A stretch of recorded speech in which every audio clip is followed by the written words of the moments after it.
one day we'll have to do an episode where I'm allowed to talk about all the musicals I want because I make too many The references to Amanda music. musical episode. I need to find a musical that's about bugs, and then I can sneak it in. Mostly they're about people, though, unfortunately, and occasionally a sponge. Well, we'll have to write one about bugs. Where's my A Bug's Life musical? Okay, so I clicked the wrong thing. I wanted this one. All right.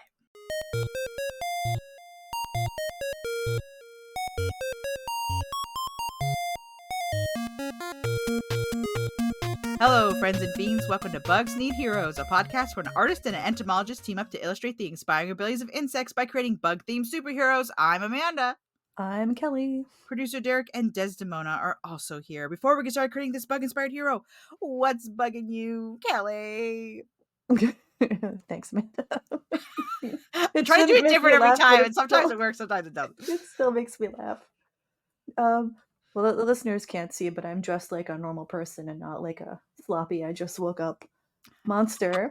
And because I'm not going to the gym today. Oh, man. Because I woke up a few weeks ago now and can't turn my head all the way left.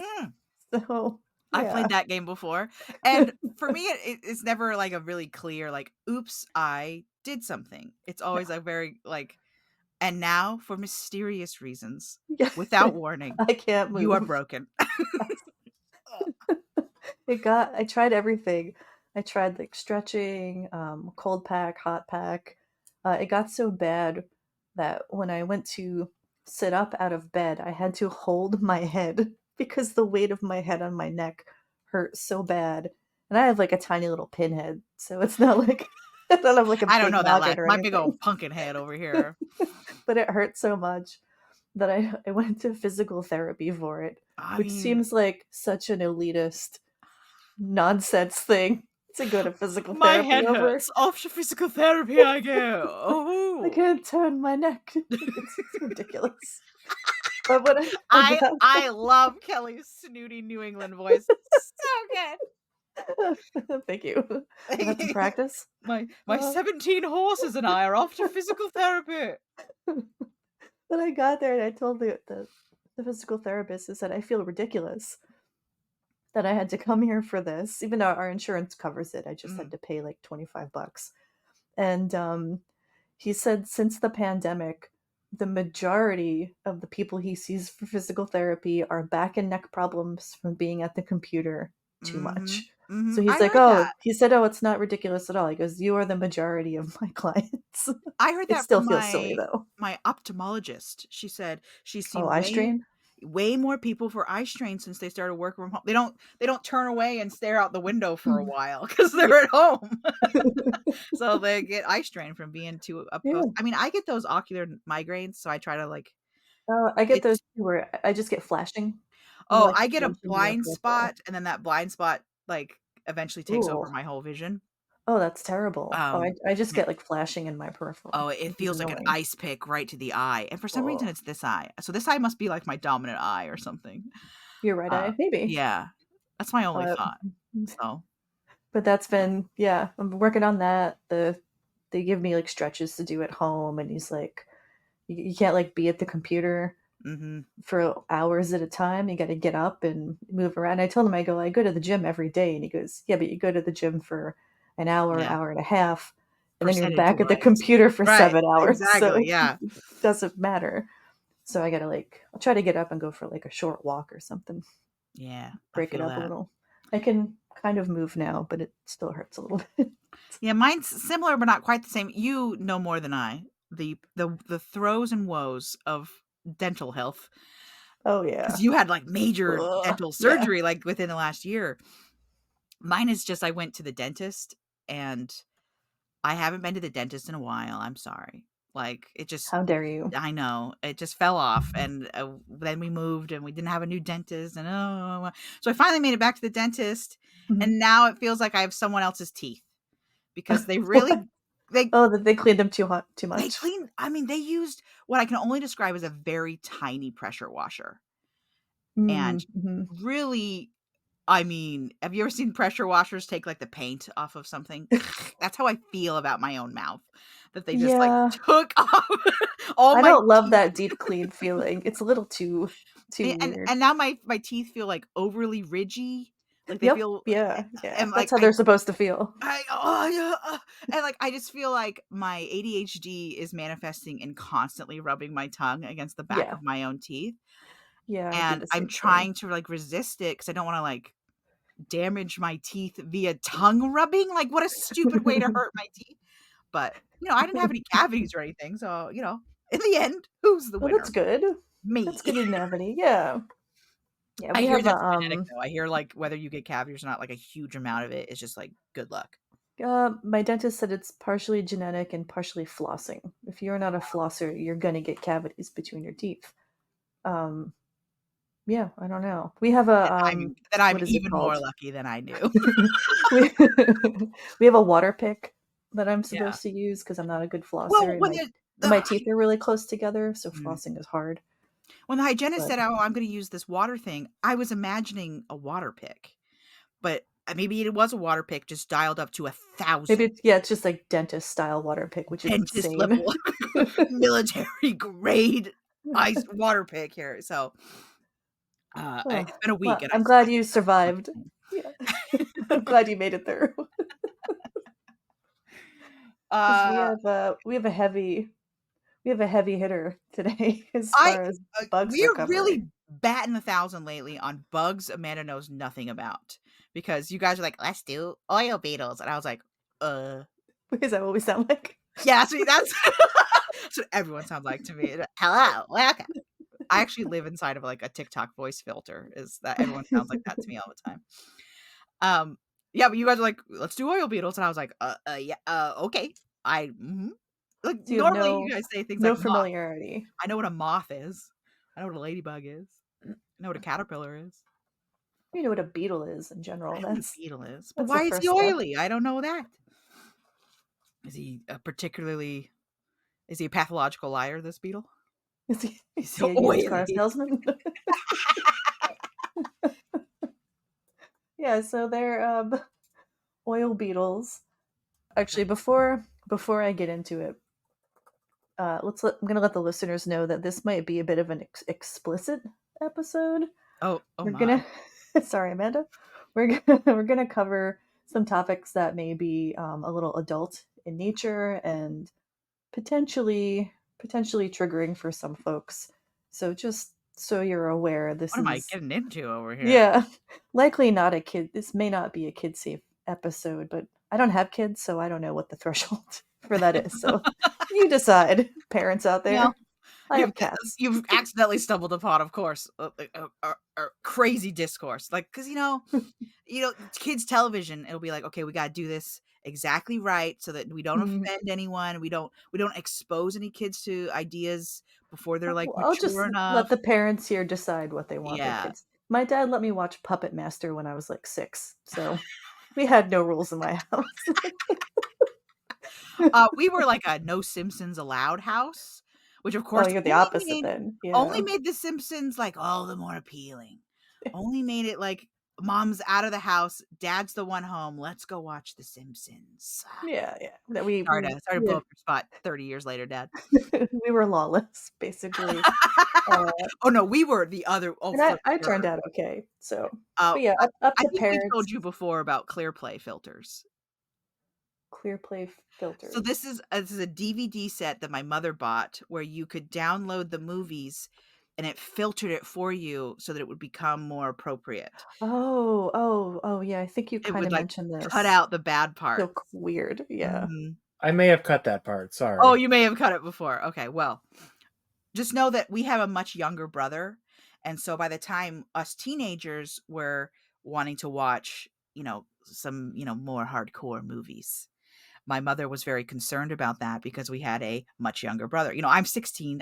She doesn't want the movies my 16-year-old self is watching to be influencing the 6-year-old. So she got this Yeah. filter so that I could watch the movies I wanted to watch, but the 6-year-old wouldn't be influenced by it.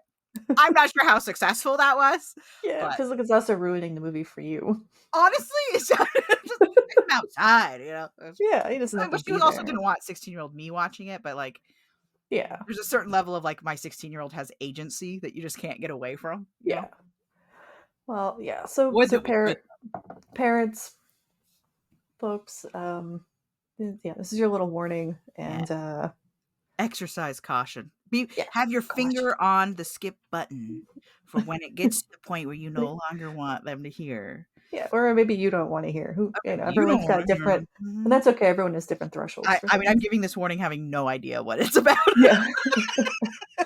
Most of the content warning will be sexual in nature. Mm, So procreation we'll related. okay. Well, no. No! Not even procreation Uh, related? no, yeah. All right, well, let's get into it, kind of. So, so these are oil beetles. They're named oil beetles because they exude, well, like our buddies, the ladybugs, they can push out hemolymph, Oh, okay. but their hemolymph contains a chemical called cantharidin. And cantharidin is very toxic. It's about as toxic as cyanide and strychnine. Oh You don't want god! to ingest it. Yeah. So they're Oh not yeah. just like, "Hey, you don't want a piece of this, it's gonna be really annoying to eat me," the way that, like, a ladybug is. It's like, "I taste nasty, you don't wanna do this." This is full on, like, "If you touch me, it's You, the end of you." I would not handle them because aside from the potential poison aspect, when that hemolymph touches you, it causes blistering, like full blisters. Because they're the family they come from, I should say, is called the blister beetle family, and their genus is oil beetles. But yeah, they're pretty gnarly. I know this is the premise of our podcast, but I can't believe there's not a hero called the Blister Beetle already. That's a great name. Yeah, blister beetle's a fantastic name for a superhero. Well, you're gonna get to make them today, Alright. so that's exciting for you, maybe. So, so you've never seen these before? No, I'm Googling them now, and I gotta say, I would not suspect him of nefarious deeds. No, he's It's got like a tiny little head and a big old butt. And yeah, it's kind of he's a little unassuming. Firefly-esque shape, as where it's like little head, little body, big booty. Big round booty, yeah. Kind of ovoid, round Yeah, oval shape. like an ant is trying to drag away an almond. That's an interesting comparison. That's what I'm here for. Interesting comparisons. And you can see they have wings, but the wing they can't fly. They actually only have front wings. They don't have four wings. I know Yeah, you they love a it's bug it's that only has two wings. it's more like, um this I always end up talking about historical dress on this show. Uh, Mm, I love it. Cinderella, she has those 2 side pieces of Oh, fabric. It almost is yeah. like that for Like the me. bustle, sort of, but Mhm. on the side. These peignets, I believe they're called. Beignet, Uh, how fancy. I should probably Google that to make sure I'm pronouncing it correctly. But yeah, it does look like Cinderella's dress with those two flaps. I'm gonna just go call them Yeah, and it's flaps it's funny to on the me that side they're of like her. useless wings. Now they're just purely decorative. Yeah, they don't do anything. You can see they also overlap. They don't fly. They're just they're just kind of there. Oh yeah, Derek's sharing a bunch of photos of. Oh. I think this is one Derek took. Uh, Oh, so Derek's putting himself in the line of fire with these beetles right now? for the sake of the pod, hero producer Derek has taken many photos of this Oh. oil beetle. You can see they're really shiny too. They're either black or sometimes sort of blue in color, but that shiny oil blue that you Yeah, get sometimes. like a schlick, an Yeah. oil schlick.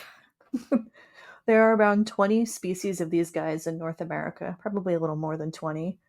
Um, That seems low. and Normally, you're like, and here we have the carpet beetle, 260 or whatever. Yeah. of which there are thousands. There's 1,800 of this beetle in your house right now. He must be really good at what he does then, if he doesn't need much. Well, yeah, I think that the difference is this is just this particular genus within the family.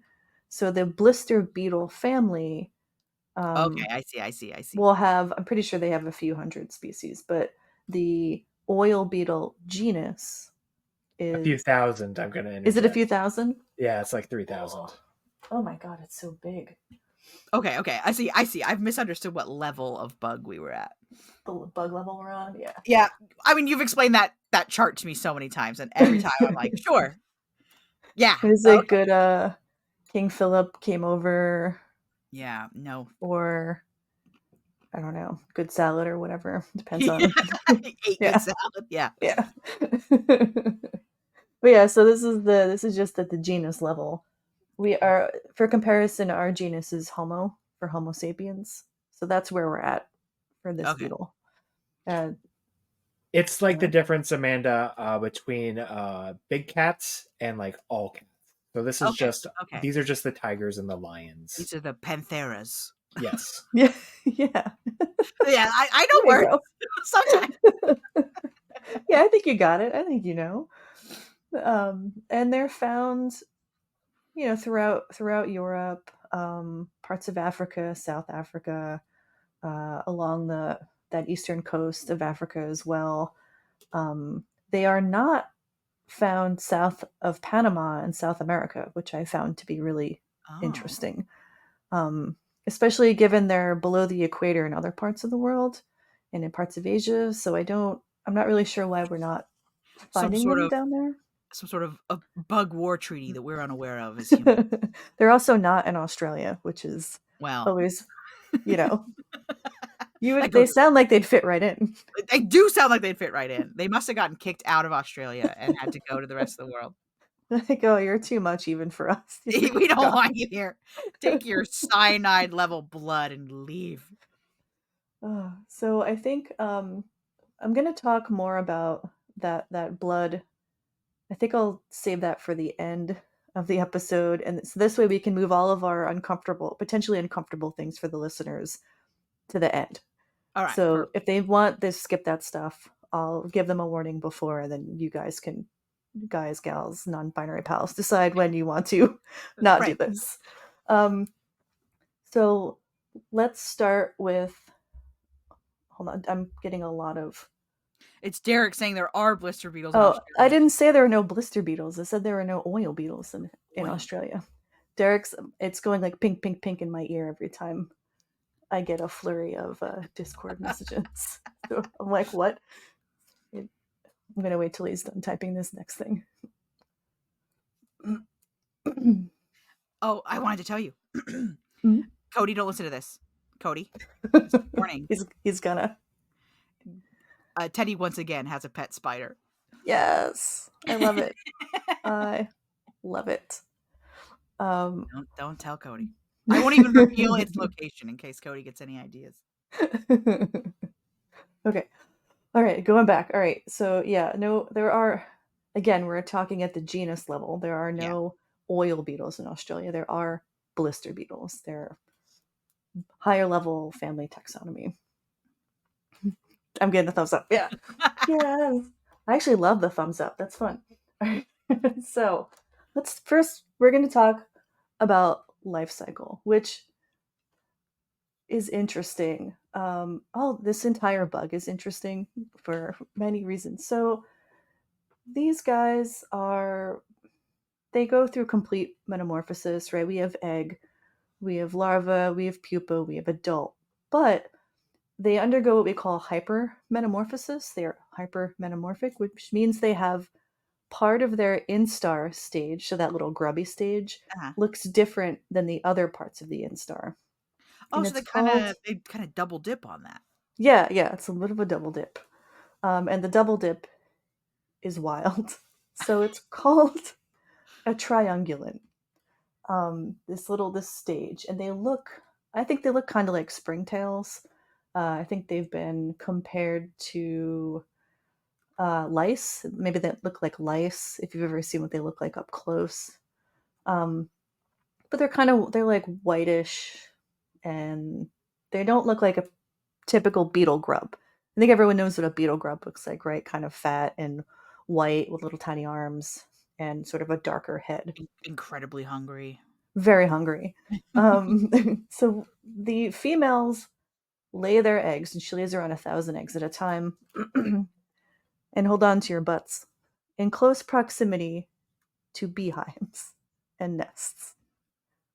Okay, so I assume that's coming into play here. So take a deep breath for our friends, the bees. Oh no, not the bees! And sometimes, so they'll crawl up to the top of a plant, and they're waiting. They're waiting for a bee to come along. If they can get a female bee, great.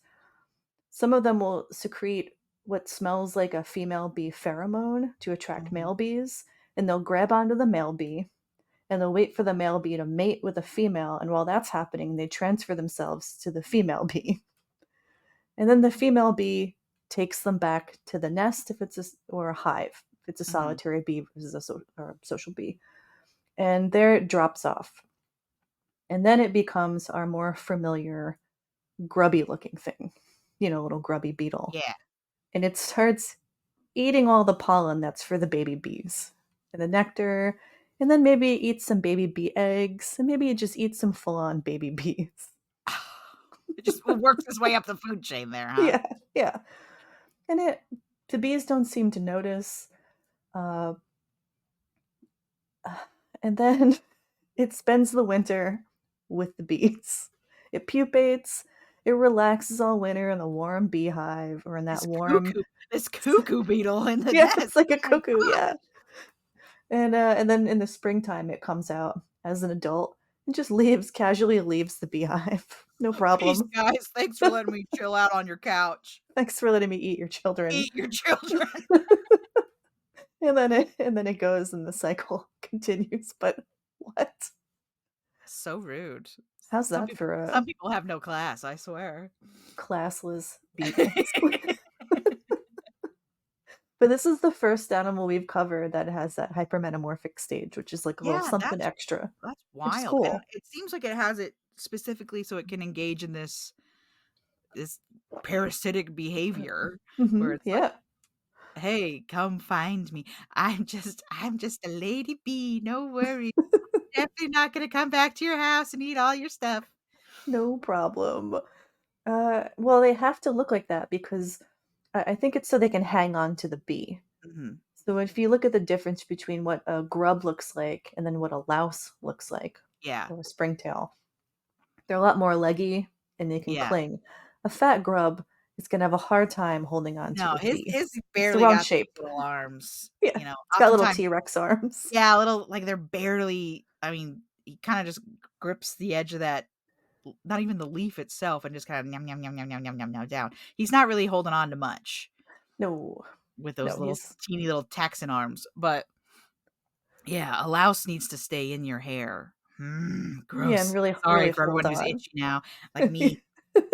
You have kids. Did you have to deal with the not lice yet? At all? Well, lice is more of a school problem. Okay. Because that's how the kids all give it to each other, right? Is because they're all sharing hats and rolling around in the dirt like puppy dogs. Yeah. I think we've talked about lice before and a traumatic haircut. Yes, I have had a traumatic Oh, yeah, the traumatic haircut. R.E. R.E. my traumatic haircut.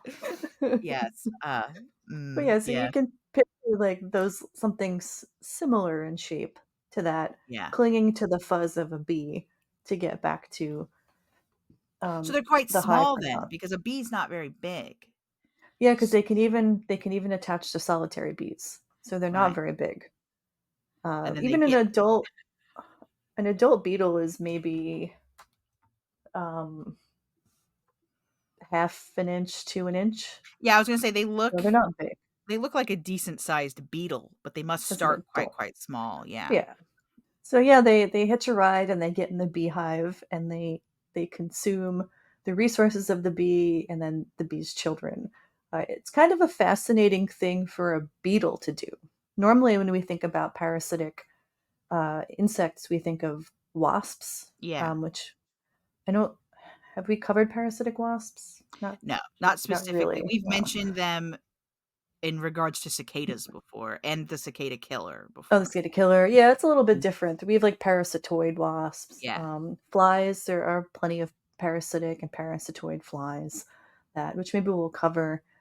We've had the podcast now for almost 2 years, and I'm starting to forget what bugs. Yeah, it's hard to keep covered. 50 episodes of bugs.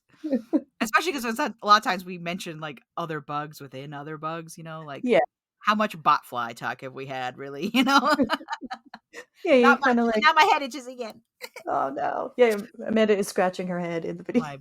Yeah, you're probably gonna hear it on the microphone, frankly, because we haven't. Are botflies considered parasitic because they're inside of you? I'm not sure what the exact definition of parasitic is, like how much of its resource it has to take from you and how much of it. Parasitoid means it must live. It within. Gets kind of within. It gets all of its. It can't live without the host. Beyond the host for particular stages of its life. Parasitoids usually kill the host. Okay, interesting. I'm sure there's instances where they don't kill the host, and there's always like something, but that's generally the rule. Like people, like it just feels like there's not that many things that evolve to do it to people. Like head lice is like for people, you know what I mean? Like it's a people bug. It's a people bug. It's like after us specifically, and it feels like most bugs aren't after us specifically. Well, mosquitoes are always after us. Oh, that's true. Always. There are like the tsetse fly in Africa. Like is ringworm something that is human specific? Humans. No, I think dogs get ringworm too. So it's probably mammalian. Generally, when we talk about hosts, it's not usually species specific, unless.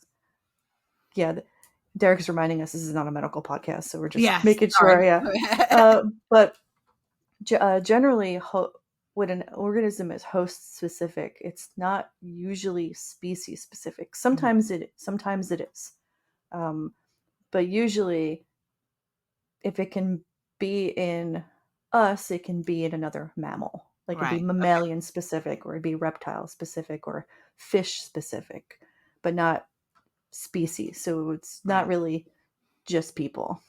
Okay, so it's less specific than like say a disease, which does affect like people specifically. Like feline, blah blah blah. It only affects felines. Right. Yeah, the line between disease and parasite are different. Yeah, it's not quite the same. Exactly. But again, we're not a medical podcast. And I'm not particularly trained in medical entomology. What's that? That's that that term they use on all bugs go to like medically significant or something like that. Medically significant, yeah. That's like a black widow is medically significant, right? Because I took a picture of a big juicy spider when I was doing gardening yesterday. I meant Did you? To send it to you. Look at this bug I found. Don't you get 100 of those a day? I do, yeah, and I love it though. I love it all the time. All right. I got a picture from my nephew a few days ago of it's called a cedar apple fungus, but it's a fungus, and it looks like the cedar tree or whatever it's growing on, probably juniper and stuff, has created like a weird fruit. But it's just it's a fungus. It looks like a gall. If you've seen galls before, we talked about galls in the art history episode where I was allowed to talk about art history. Yeah, you're allowed to talk about it. I was permitted. We let it happen. We gotta shut her up sometime by letting her talk about inks. There you go. I sent it to you in the chat. Oh yeah. So Amanda sent me a photo, and maybe we'll like figure out a way to add this to show notes or something, just because I'm mentioning it. It's called Dysdera crocata, and this is a woodlouse spider. It is specifically, it's got big chelicerae, big jaws and fangs, and it's to go through the tough armor of the woodlouse or the roly-poly, which we discussed in Dr. Kite's episode. Yeah. Wow. But they're European, so and they came here. Just looked at this picture and said, "Yes, of course, I know exactly who that is." Let me tell you about her. Well, they came here with the terrestrial isopods from Europe. Oh, so but they're their natural predator. Yeah, I had one of those. She was juicy. She's very juicy. Yeah. I'm always excited when someone sends me a bug and I immediately know what it is. I'm like, oh, I do kind of know this. I occasionally know what I'm talking about. I do know. If you sent me an oil beetle, I think I would also know it was an oil beetle, but maybe not what species because I'm not super familiar. We do have like I said, there's 20 species of genus, the oil beetles here in North America. I think you guys have. You guys have Meloe strigulosus. I don't think it has a common name. A lot of these guys don't have common names. Can you say what the little guy was? Triungulate or something like that? Oh, yeah. Because I've tried to Google it and I've just gotten a bunch of strong bad memes. That's kind of great though. And now I'm picturing Strong Bad entering a beehive, yelling, screaming about Trogdor. I like the first one is Dangeresque, the rheumasoid triungulate. But I think I must have Triungulin. Triungulin, because I'm pretty sure I put in some sort of other something. Triungulin. Okay, that's where I went wrong. It's listeners want to Google that too. The 8 was wrong. I think I got into cow land somehow. Well, speaking of cows, oil beetles can be a problem for our livestock. Really? Yeah, so adults eat plants, and they can get into crop fields that are used to produce livestock feed. And then they get into the hay bales. And unfortunately, horses are really, really sensitive to cantharidin, that chemical they produce. So what is the purpose of the... Oh, no, we were going to talk about that at the end. Never mind. Sorry. I don't have... we could talk a little... We could start to talk about that, I guess. So the cantharidin. The cantharidin works as a... obviously, a defense mechanism, because it's what causes your skin to blister and to have a bad day if it bleeds on you. But what's interesting, so they don't get the cantharidin from plants. You can get it from plants. Some plants produce it. I was reading a paper where the spotted lanternfly has a small amount of cantharidin in it, and they can't synthesize it themselves, so it must be coming from plants. But the oil beetle makes its own cantharidin, and they make it when they're larvae, and then once they reach adulthood, the males continue to produce it, but the females can't make it anymore. So they only get the cantharidin that they produced as a baby, basically.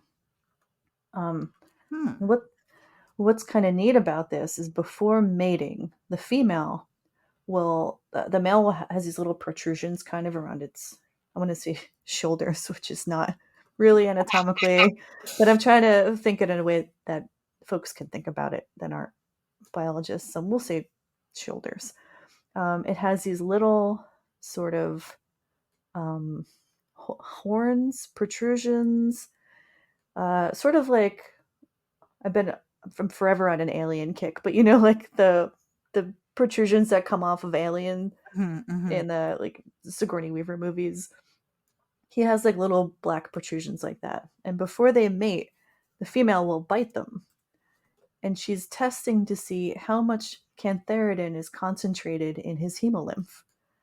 Because if it's not very much, she's not going to mate with him. That's how they choose mates. By tasting his blood. It's very weird. Yeah. Oh my gosh. That's intense. I mean, they're into vampire play. Yeah, I don't approve. S&M in the bug community. Yeah. So she needs to make sure he has high quantities of cantharidin, because it also concentrates, and I guess we'll start to mention, we're going to get a little sexy right now. So folks, okay, here's your warning. Just decide. Yeah.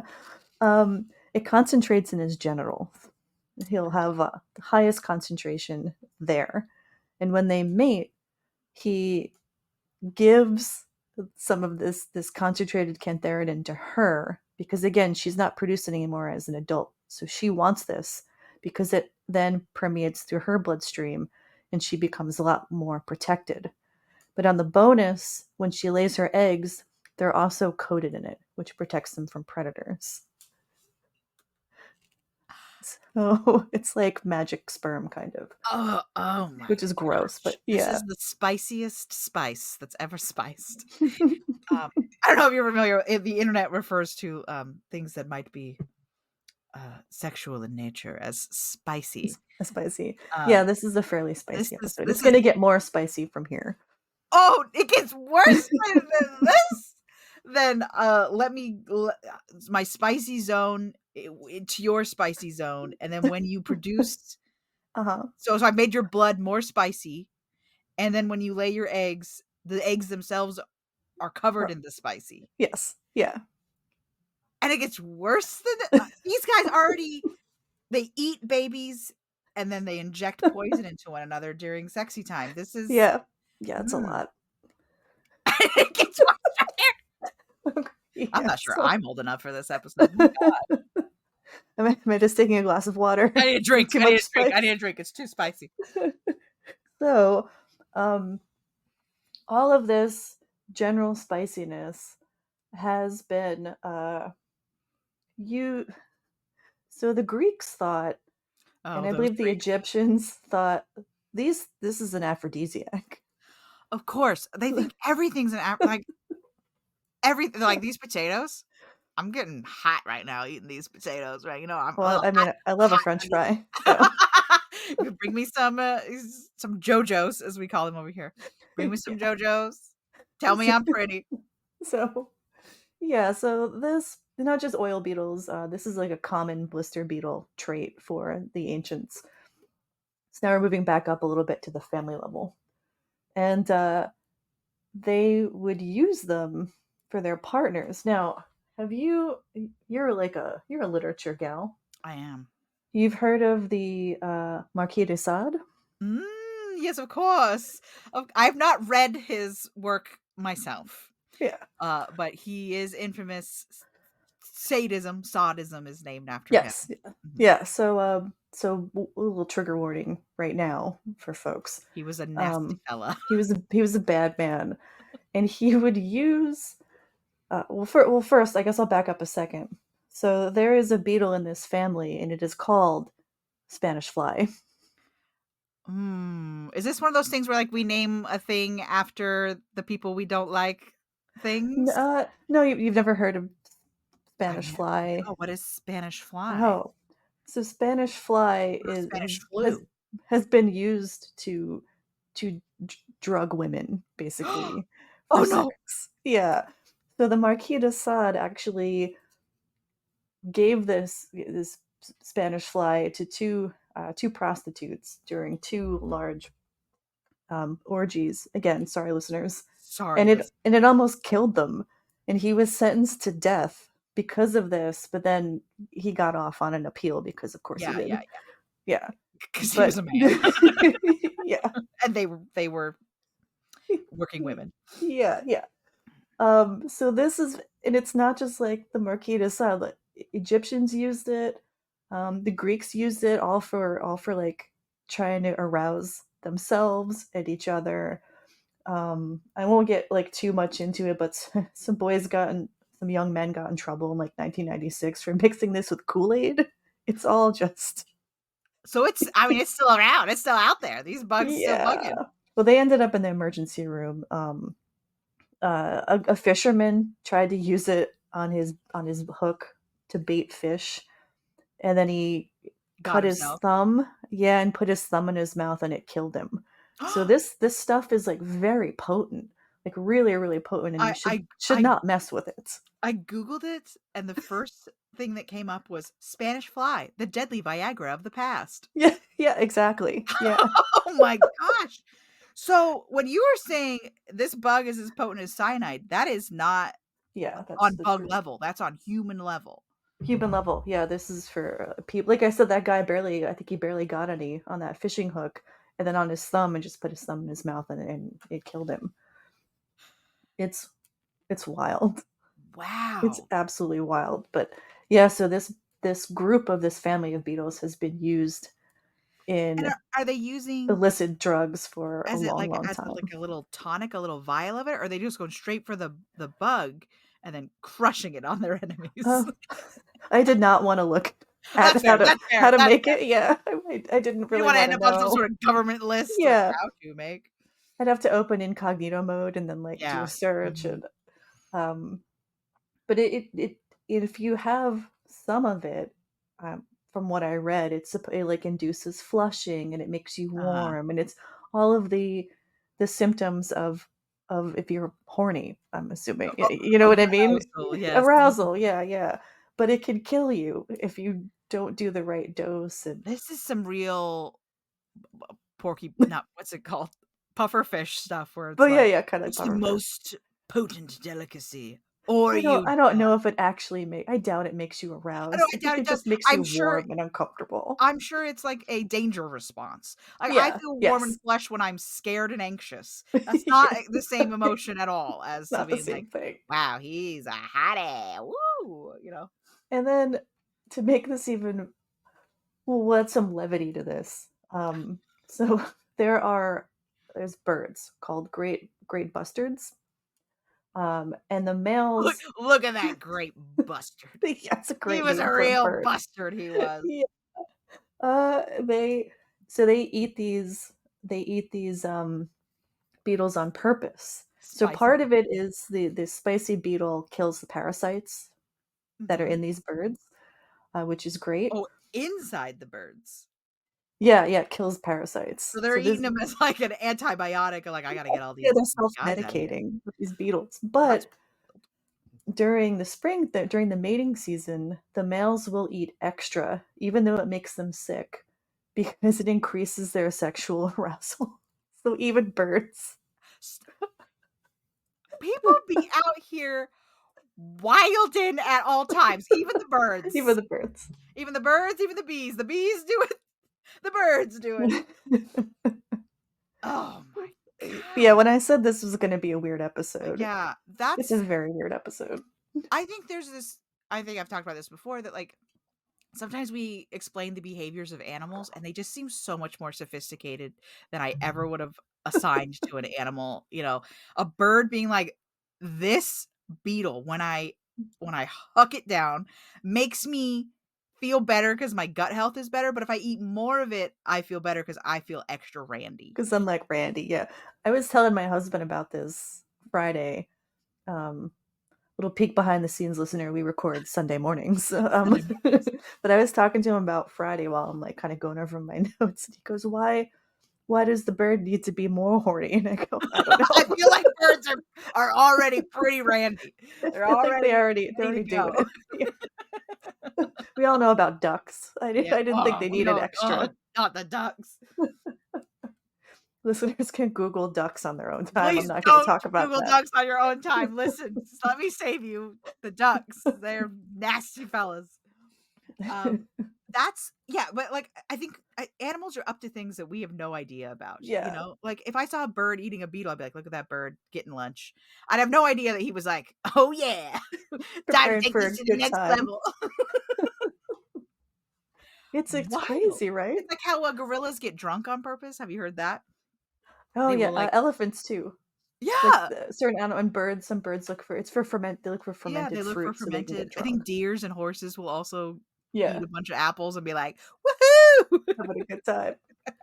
So we've gone over like all of the weirdness of this bug, and then kind of my favorite part is it was named the European oil beetle was named Insect of the Year in 2020 by the Swiss Entomological Society. So it got some we gotta find if Schmidt got this guy, or if even the renowned and beautiful Dr. Schmidt was like, this is too much. We can't be doing this. I would love to know Dr. Schmidt's feelings about the oil beetle. They don't sting, but they have a whole bunch of other weird. I think that's extra interesting that it's like their blood. Like they're stinging. Okay, he's got venom, that he's envenomating other things with this nasty potency. For it to be his blood itself is like the lady beetle, but worse. But so much worse. Oh, so much worse. Like, wow. And he and like the ladybug, it like can pressurize itself and squeeze it out of its joints. I've seen several photos of it just like beating up around the joints, but what a wild ride. That's crazy. And I was leaving notes in the Discord the other day talking to producer Derek, and I was like, there's a lot happening. with this beetle, and we're gonna have to have a content warning, and it's gonna get a little randy. I'm gonna get nasty in here. It got nasty real quick. So the entire life cycle of this bug is it's a egg, and then it hatches into a louse-like, what is it, triangulin? Triangulin. And then he climbs up to the top of a piece of grass, and then he puts out his sexiest perfume for a man beetle to not be, a man bee, a man bee to come swoop by and be like, oh, I think I found myself a lady friend. Psych! It was a tiny larva, and he grabs onto you, and then you go find a real lady friend. Then it crawls off of you onto your lady friend, bee. So now we've STD'd your friend. And then she goes back to wherever she came from, assumably to a place where there's baby bees, and then it eats all the cereal, and then eventually the bees, the baby bees themselves, then it sleeps all winter long on your couch, then it pieces out, it leaves to go find a lady beetle of its own, where it then spices up its own body. So she bites me and says, yes, you're spicy enough. Spicy enough. You're spicy enough. I will allow. And so then you inject your baby batter and your spice all over her so that her blood becomes more spicy, so that when she lays eggs, her eggs are spicy to protect them. So then you move on. You're going to go find another lady to bite you. Oh, but psych, you got eaten by a bird. And now that bird is extra randy. That's the life cycle of this oil beetle. How's that feel? My gosh, I mean, they should have named it the Desaad beetle. My gosh. Oh, the Desaad beetle would have been, like, day one, out for Marquis de Beetle. Marquis de Beetle. He's like, I gotta go. I'm too young. I can't yet engage in activities of procreation, but I gotta go find someone who is, and I'm gonna hang out with him. Like, it's just horrible. Like, wow. Yeah, and then for thousands of years, people have been trying to use this. And then on top of that, here comes these hairless jerks coming along and saying, "Hey, I'm going to use your nasty little body to make my nasty little body feel a different way." It was a lot. Sorry about this episode, Amanda. I'm so sorry. Sorry about this episode, listeners. Should have put this out for Valentine's Day. My gosh. We're gonna I don't know. Really wholesome it up for the Mother's Day episode. There's too much. We don't want to put a sexual assault episode out about Valentine's Day. That's not great. Many yucky. There's lots of yucky things in this, but yeah, I'm glad we're doing moths after this. Yeah, we're really gonna have to be extra sweet and nice. Very wholesome. Yeah. Talk about like. And then they hatch from their egg and they sleep inside of buttercups and don't cause any trouble for anyone. Well, how would you make this guy a superhero? I don't think you can. I think this has to be one of those, because there's always, I hesitate to make it, because it seems like a lot of the behaviors are happening in the male, and I've called it male this whole time. But a part of me wants to, because we talked about those Cinderella poofs earlier, make it like a big booty baddie. Men can be big booty baddies. Oh, that's okay. All right. We'll Nightwing it up. Well, we'll big booty bat him. Cake him up. It's fine. Caked. All right. Let's get him caked.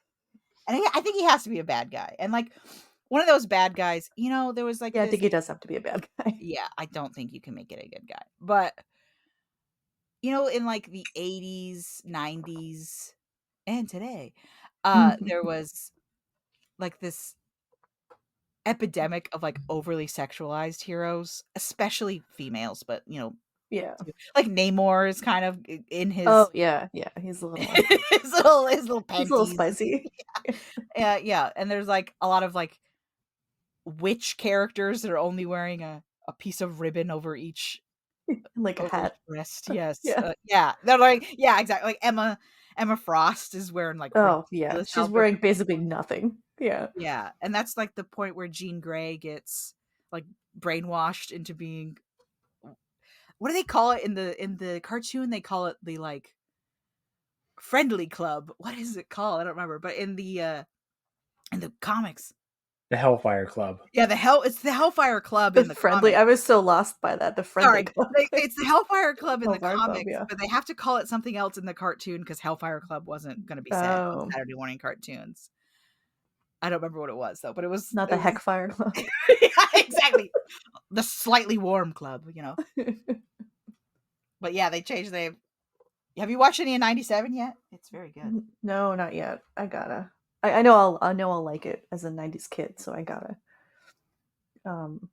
So for superpowers, one kind of interesting where we have a non-flyer finally, because I feel like they all fly. Yeah, they all fly. Big buns. So we've got the cantharidin, the chemical. It's pretty sneaky as the triangulin.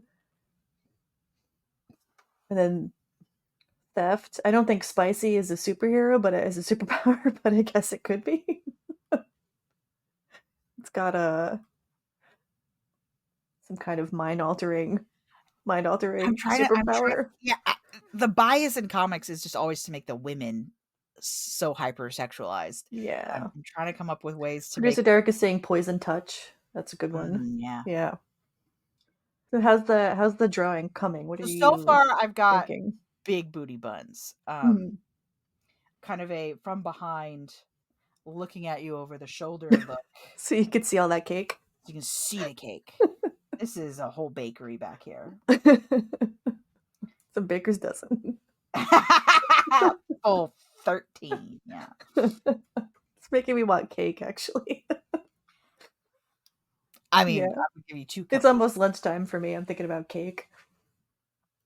All right, maybe we can go like a Gaston angle on this. Oh, yeah. Give him like a big chin. Gaston seems like the kind of guy who would use he's an blister oil beetle juice. Yeah, he's no good. To Spanish fly a woman without her consent. It sounds like Gaston. Let's give him a fancy pompadour. Mm-hmm. And nice and high. To the heavens. I'm trying to make sure I leave enough room for his legs. Okay, here we go. And then we'll give him a. The drawing's just all butt. It's just only a butt with a hair bow on top. We'll give him that like Desaad. Gaston has that ponytail. We'll go. Oh, yeah. Maybe those like curly curls on the side. Yeah. We're going. Yeah, I feel like he should look period. Yeah, like Marquis de Sade period. Bad guy. Yeah, the Scarlet Pimpernel's gonna come take this guy out. And the pants. Then people don't talk about this in period pieces. The pants are rarely tight enough because it was in style to have your pants so tight that it left nothing to the imagination. And they never include that in period pieces, and it makes me annoyed. In the front?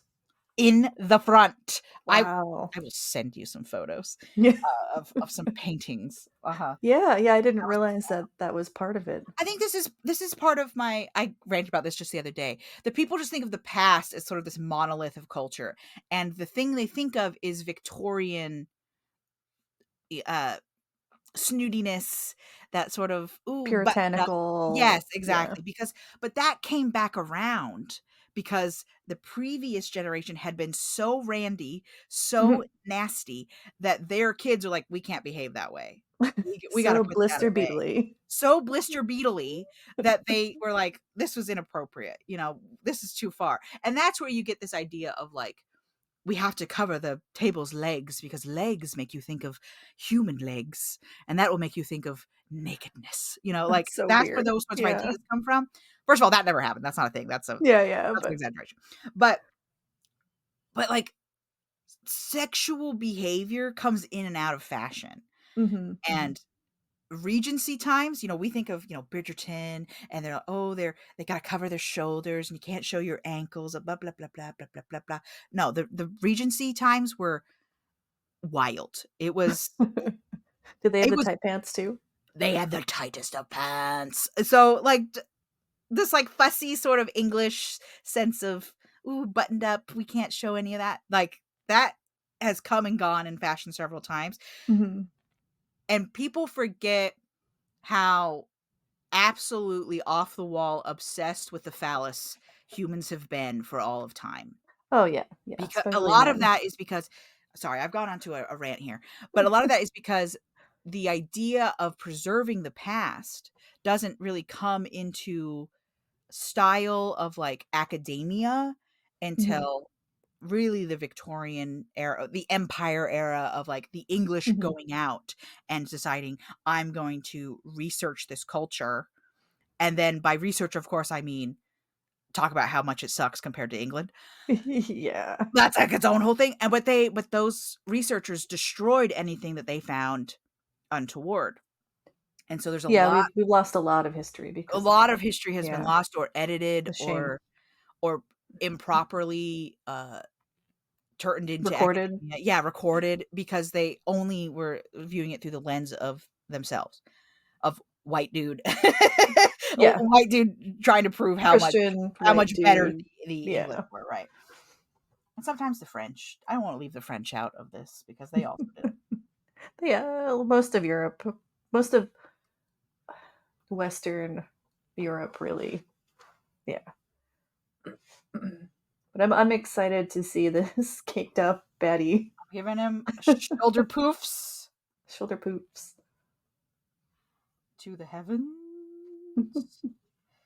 But like King Henry VIII, like there's this whole thing. He has like this huge, again, this might get cut. He has this huge cod piece in the front that is supposed to Hmm. show about like how virile and capable of making spawn he is. And that's in style for like a while. Like The big cod before piece. Henry VIII and after. And part of it is to show like, look how virile I am. But a lot of it is also because they're also racked with syphilis that they all have to bandage their nethers all the time. That's like its Oh, own whole thing. So you needed like basically a so you need pillow. that thing. Wow, I never thought about that. But yeah, syphilis ran rampant back then. Rampant. Rampant. Oh man, what an episode.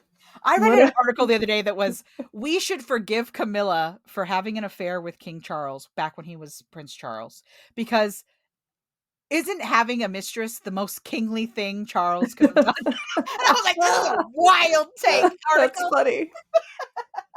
But I also think not wrong. I think adults can make their own decisions, and Well, like it was you know, arguing that like, yeah, that kings have had like not only had mistresses, but like those mistresses are just like part of the deal. Like yeah, it's just to how it be the goes. mistress of the king was like an official court appointed Yeah, job. Like to be the queen was something else entirely. Like the queen is his wife by title, not by like love or emotion. yeah. It was an interesting sort of article about like the history of marriage and like Well, how that's why I mean, you gotta marry for love. You gotta marry for love, and then you don't have to worry about all this extra crap. It's silly. exactly. It's just I mean, silly.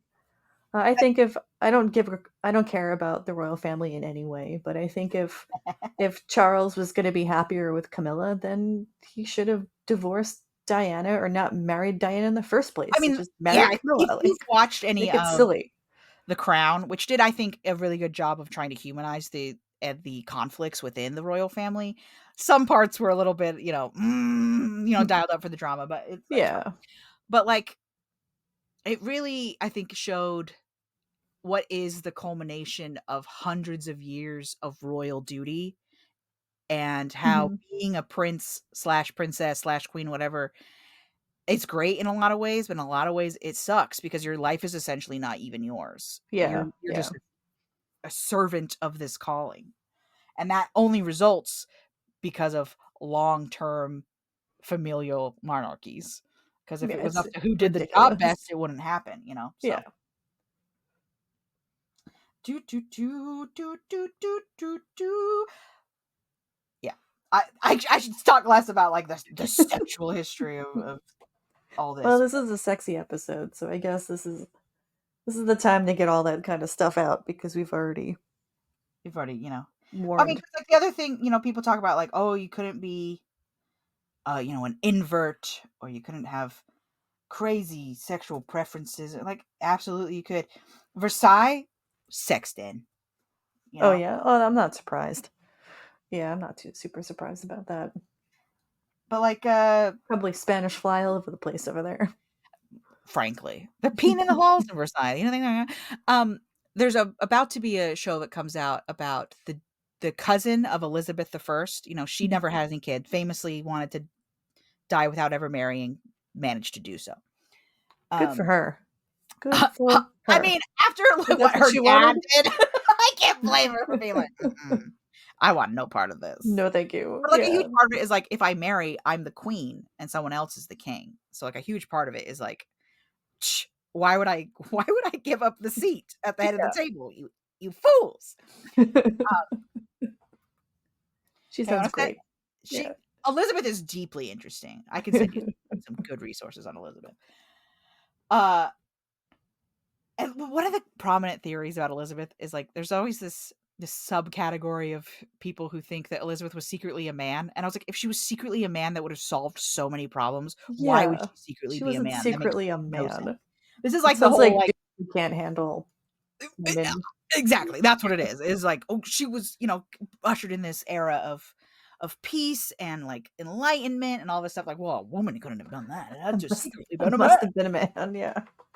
Even though it makes absolutely no sense. Makes no sense. It's like the whole to hide being a man. Shakespeare must have been someone else, actually. And it's like, there's very few people in history of which we know more from that period. Because he chronicled his own life, because he was famous in his own time. Which is very rare. Which is rare. Yeah, very, very rare. All right, let's figure out how we can make this guy more Oil Beetle-esque. I will take a peek. I need to cake him up even further, I think.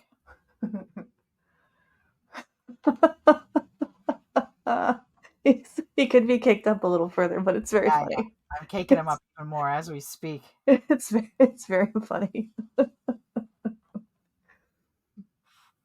So yeah, I'm just not sure how to make him more specifically. I mean, he's got that great shape of like this oval with the two smaller. I gotta find some way to like make that a brooch or something. Yeah, that would work.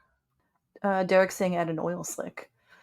Oh my, maybe is it too dark if I add like a potion bottle in his hand? I think you could. Okay, I'm doing it. Oh yeah, and the little wings as tails to his jacket. Yeah. As long as they don't cover up that butt.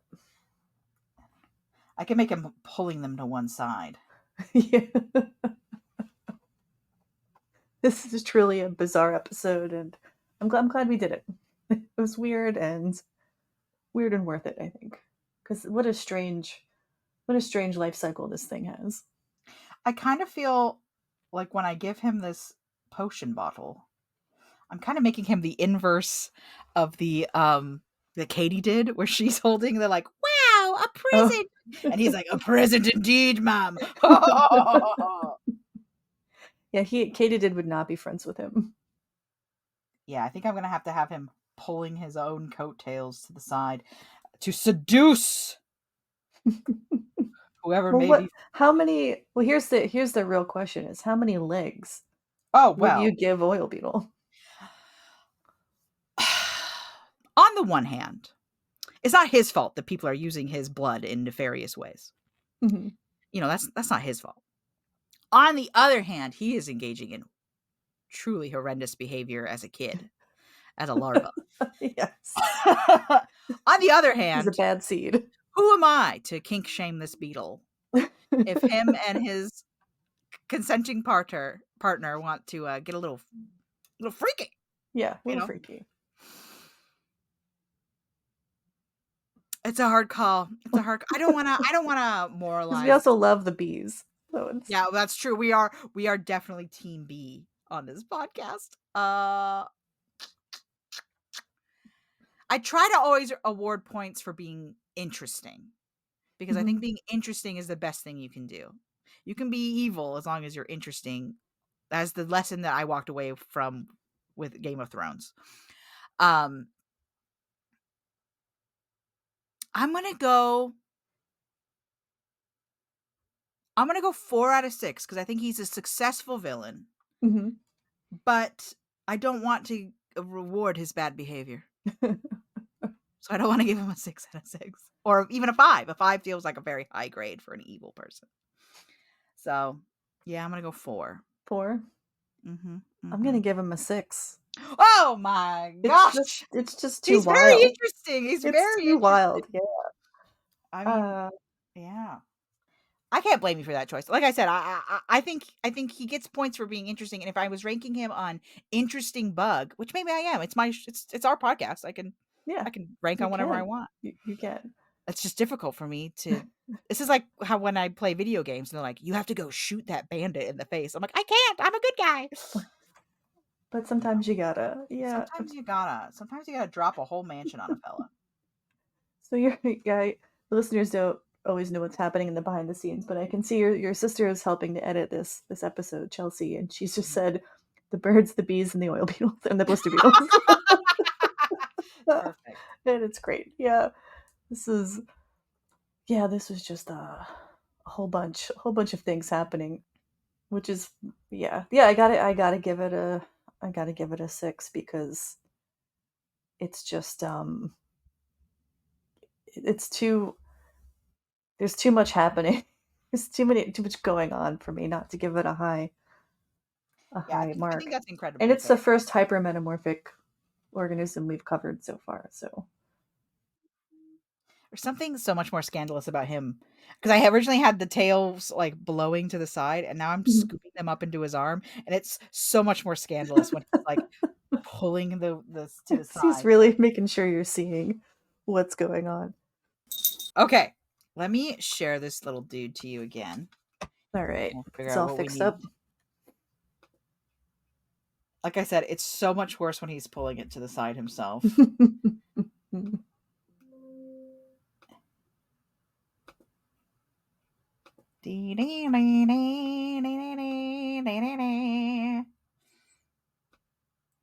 There he is. It is so much worse. Yeah, it's a lot. It's great. I like the potion bottle and the I think this man is up to no good. I think you nailed it. This man has a cousin in the aristocracy. Yeah. The only suggestion in Derek is making the same as the tails might want to be a little bit shorter. Yeah. I was gonna deal with that later in post. Yeah, in post. It's great. What an oily man he is. He also I think needs a sheen. He needs a sheen. I think he also needs an untrustworthy mustache. Oh yeah. Oh, definitely. That he waxes. That he oils. Yeah, that he oils. Oh yes. I've added the mustache now, and it's really changed a lot of the look. And as always, listeners can get the artwork on our Instagram or our subreddit or Twitter, or, wherever. Facebook. We have Facebook pages and groups. Oh, that mustache. It always begs the question. This man, he could get it. He's hot enough. He could just go regular on this, but instead he chooses to be a cad.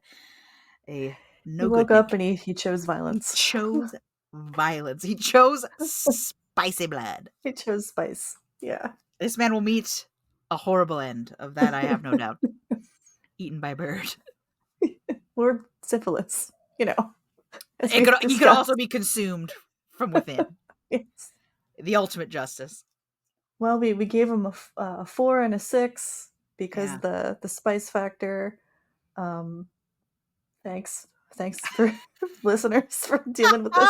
Thanks for sticking around. Episode. As always, you can find us on all the mighty social media sites: Reddit, Facebook, Instagram, whatever X is calling itself these days. And on that note, we love you. Goodbye. Bye.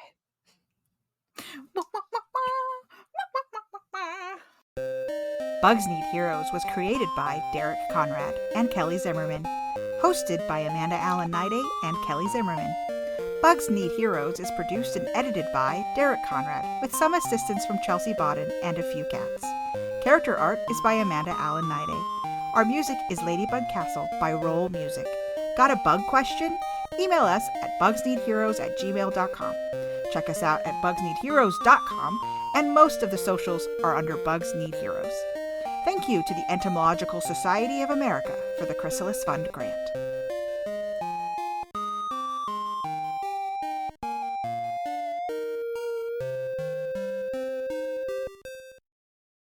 Welcome back, Chelsey.